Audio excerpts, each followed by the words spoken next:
In the history of warfare, military armies have always relied on a few select warriors to execute their most difficult or secretive missions. From the legend of the Trojan horse to the killing and capture of Osama bin Laden.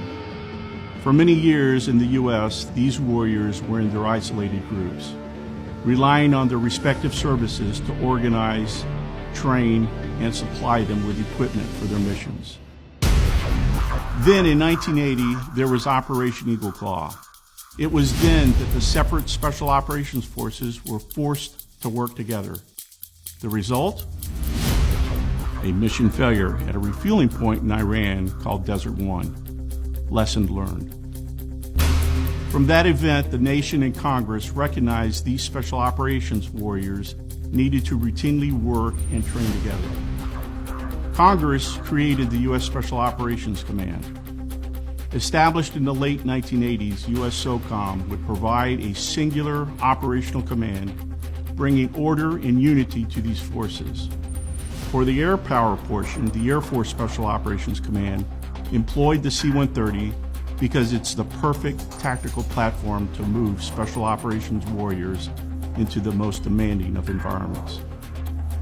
And through the decades, the aircraft and air crews have become even more capable, more daring, and more experienced. From the Combat Talon 1 to today's development of the Talon 3, the Air Force Special Operations air crews depend on the best technologies available to ensure their safety and mission success. The people who join Special Operations range from the merely curious to the adrenaline junkie to those who want to be associated with the most elite military forces in the world. Those who choose to stay and the warriors are worked alongside are dedicated professionals with a deep commitment of service. They understand that when required, force may be necessary to secure the safety of our nation. For Special Operations air crews, the commitment to this profession means difficult and realistic training. It means being always ready to fly into hostile areas.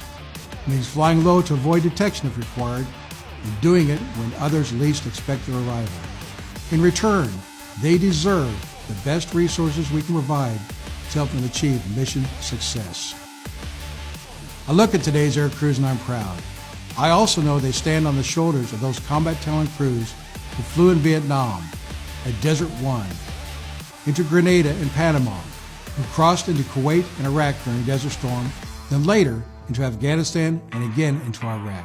When I flew on some of these missions, we relied on the best equipment available from industry to keep us safe and to help us accomplish our mission. In the end, for those who served and those of us at Lockheed Martin, it's about ensuring the next generations of air crews are effectively supported. It's about making sure our nation's Special Operations Forces get home safely. The current MC-130H Combat Talon II provides infiltration, exfiltration, and resupply of Special Operations Forces and equipment in hostile or denied territory.